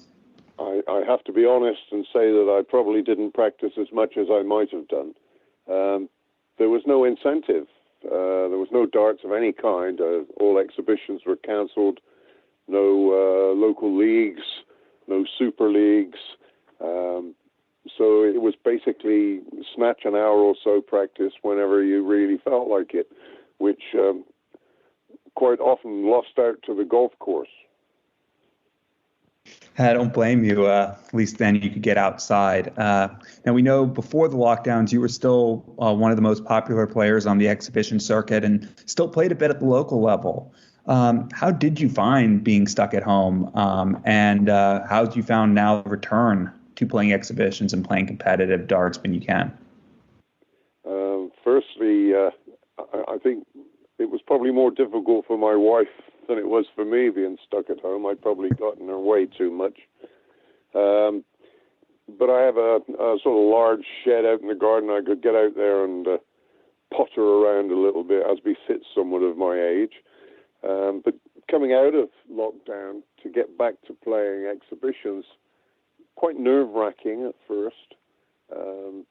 But it didn't take too long before I got the old confidence up a little bit and started to play some half-decent games. But local league and Super League, I'm back into that swing. And, whilst I can't say I'm the same player as I was 30 years ago, and nor can I expect to be, I've given a reasonably good account of myself against these young guns. Now, we asked I asked our listeners if they had any questions, and a few came back. This question's from Gary Ormiston, and he wants to know, what's your favorite venue or venues to play exhibitions in? My favorite, I would have to say, the one that was kindest to me would have been the Rainbow Suite in Kensington. That's where I won my World Masters and a British Open. Quite a remarkable venue, sat on high above a major department store in Kensington High Street. After that, I would say the Empress Ballroom in Blackpool, a magnificent place to play darts, and I had a huge ballroom ceiling and a magnificent atmosphere. Those would have been my two favorites. Close behind that would have to be Circus Tavern because, the last tournament I won was in 2008 as I retired, and that was the League of Legends, and that was right on that stage. So I'm looking forward to getting back on there. Yeah, and you mentioned the League of Legends in 2008, broadcast on Setanta, going back 14 years now. Did you think, though, that it would be that long before another seniors event would be set up for television? Well, at the time, we hoped it would happen again the following year and subsequent years, but for whatever reason, it was suppressed. And I suppose, probably like John Lowe and Keith, we probably feel a little bit robbed in as much as, we could have extended our televised career a little bit longer, we think, with while still playing some pretty decent darts. So it's very, very exciting for all of us to get back up on that stage. So let's talk about that World Seniors. It was first announced April last year, a big build-up heading into this weekend. When you last were on the show, you said you were keen for another seniors event to go. So I guess I assume you were quick to say yes when they offered you a place? Oh, absolutely. Yeah, I couldn't get the pen in my hand quick enough. Yeah, well, it's now 9 months later, a lot of interest building up. Were you at all surprised at the high level of interest, or were you expecting it to really create the storm that it has since they announced it? I don't think I'm surprised, basically because, I suppose I was one of the lucky ones like John, etc., that we reached our peak television-wise at a point when darts was on television, on terrestrial television, that is, probably as many times as any other show you care to mention. So we were lucky enough to become household names. Now that we're sort of coming out of the shadows again, it's nice that people are sending messages of goodwill. I'm looking forward to seeing us again. They're going to look at a slightly different animal than they looked at 14 years ago. Hopefully they can withstand that. Of course, and after the World Senior Championship, there's also announced the World Masters and the World Match Play coming up as part of the senior tour. And you've been invited to participate in both. How excited are you to be playing and taking a part in, the entire senior tour? Well, it's a real buzz, I think I'm there on merit. I had something to say about the development of the game. I'm proud to say I'm a founder member of the PDC. So every time I watch darts on TV, I get a little warm feeling. In a very small way, I had something to do with it. And to get back up there and enjoy the atmosphere again is something I'm really looking forward to. So the Masters, of course, I've got a pretty decent record in that, and I won the match play once as well. So, they're events I'm looking forward to getting back into. And speaking of that, won the Masters three times in a row. And we saw on Twitter you were talking with the reigning champ, John O'Shea, and he sent a picture of your name engraved in the trophy for those 3 years, 1986 and 1988. What memories come to mind when you get asked about that World Masters hat trick that only you and Martin Adams managed to do? Well, I'd like to clear up one thing. I think Martin and I won different tournaments. It was still called the World Masters and had the same trophy, but I won my 3 years from the floor. I started at 256 and worked right the way through. I think Martin started from 16, and so he would have played 4 games or 5 games to my God knows how many. But, take nothing away, you still had to be won. But talking about John O'Shea and the picture, I've had a look at it. It's nice to look at that trophy. And the one thing I remember is just how heavy it was. But it got easier as the years passed, and I got more used to picking it up.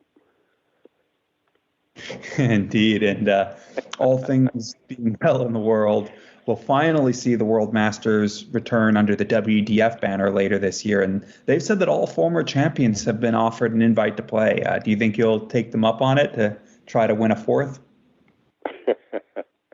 If they invite me to play, I'll have a go, of course. But, one's got to be realistic. These young guns who are playing today are pretty athletic, and I'm anything but athletic at the moment, but there you go.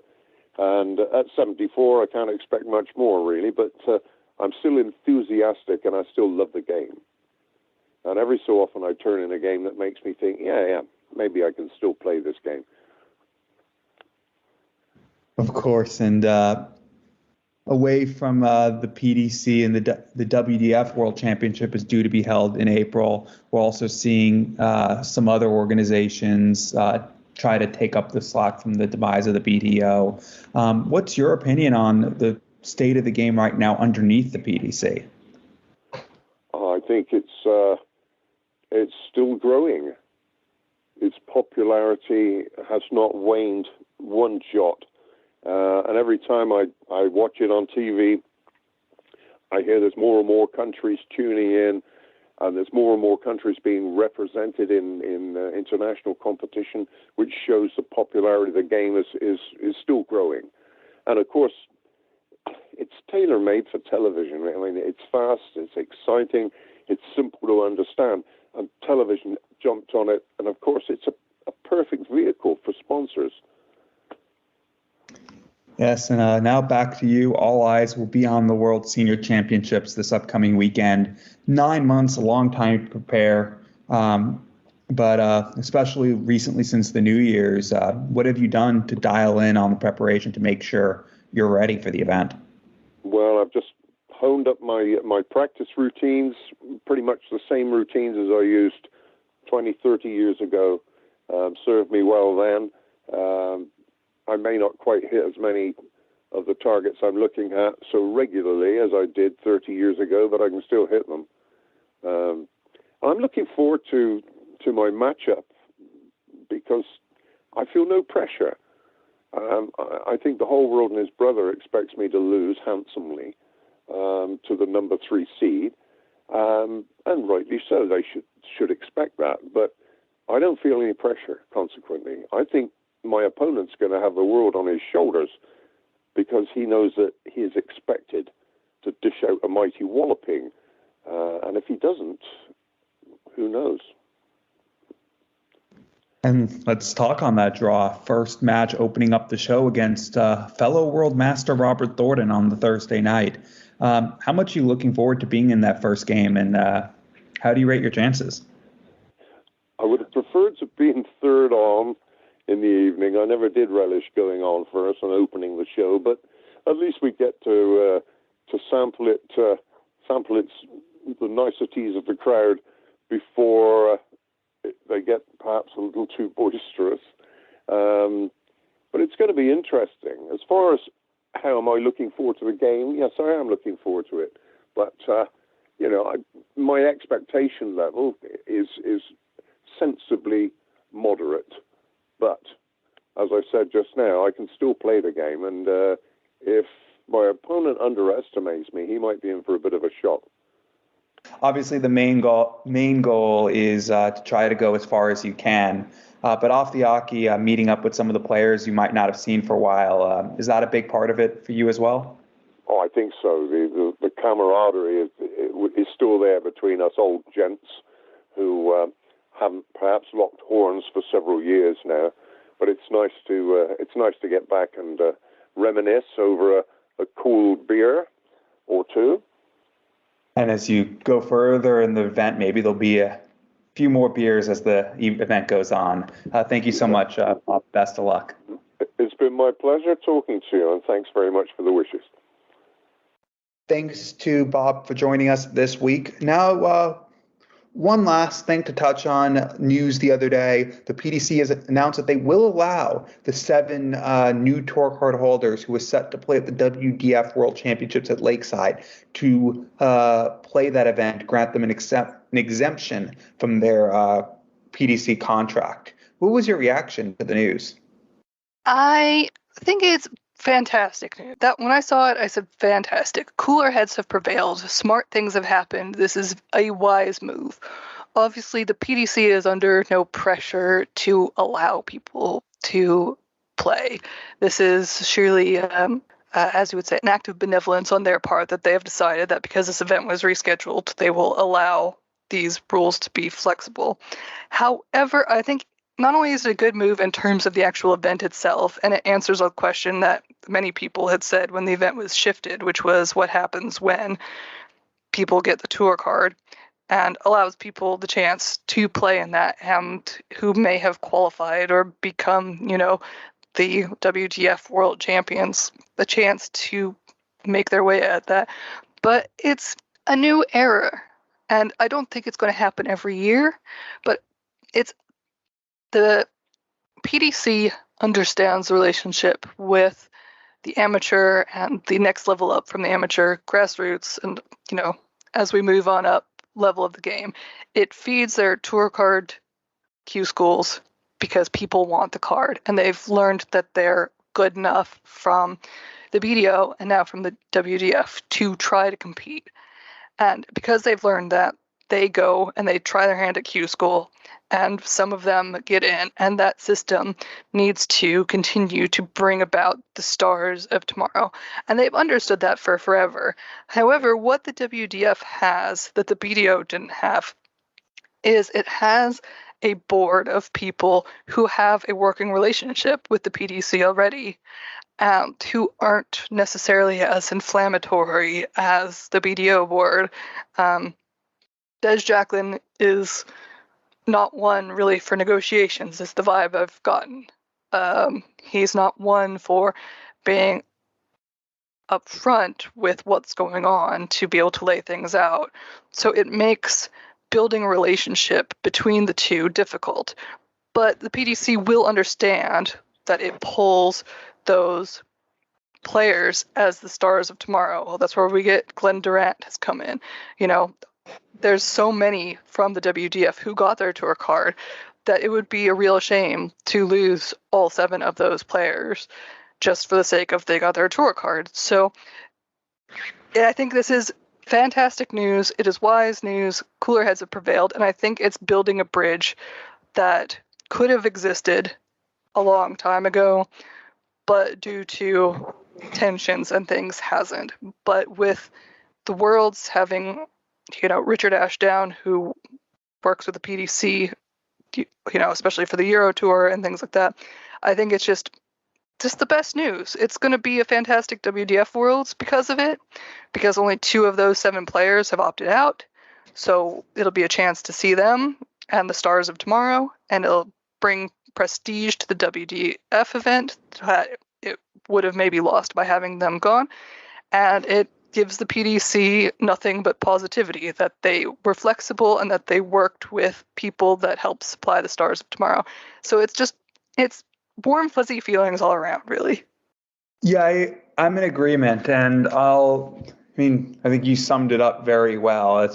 There's not much more that I can add, but I will add that it also, it's, I think, in many ways in the PDC's interest in letting the players play, which obviously it might not have been in the past, but one, because the PDC doesn't want to have to take the lead on the amateur side, and having the WDF and having a good relationship with the WDF, as you said, helps breed that. But also for the specific players involved, yes, a couple of the players who ended up winning a tour card have significant previous experience playing competitive darts on television, Ross Montgomery obviously among them. But many of them have never played on television, or only a couple times have played on television. And getting that experience of a televised event and the pressure of playing for a world championship under their belt will only help them as they try to advance in the PDC. And they would have had that event done before Q School otherwise. Maybe they wouldn't have won a tour card if they had to go through playing Q School right after or alongside a world championship. But due to the pandemic, it got pushed. Giving them that chance to get a televised event under their belt, I think, is a really good thing for their development in the PDC. But it also gives a chance to give more exposure to the PDC, because when those players are playing, the commentators are going to mention the fact that they are PDC professionals, mention the fact of what they've done in their first couple months playing with the tour card. If they have, if they've had a good run in a Players Championship event or with the UK Open, that will get mentioned, that will get announced, and it becomes, in a way, free advertising for the PDC and for these players. And it really is free because the PDC are spending nothing on this event. They're not organizing, they're not doing it, they're not doing anything with it, but they will get mentioned, and these players will get mentioned in connection with the PDC. And it just suits the PDC so well to let this event go forward with them. It's not something that they'll want every year. They'll want this event to be done and dusted before Q School in the future when circumstances allow it to. But as a one-off thing, I think it was in the PDC's interest, and therefore was an easy decision on their part to say, yeah, we'll let you play it. Anything else for this week? As always, we'd like to thank all of our guests. If you have any specific guests in mind, please make sure to tweet at us. Let us know. We're making fantastic strides on getting all the tour cards done. So, there's so many new people. Throw them at us. If it's somebody who's particularly exceptionally new, throw the name at us, and ideally throw the name of who you think their manager is if they're super new. Sometimes it saves us to have to go to the digging.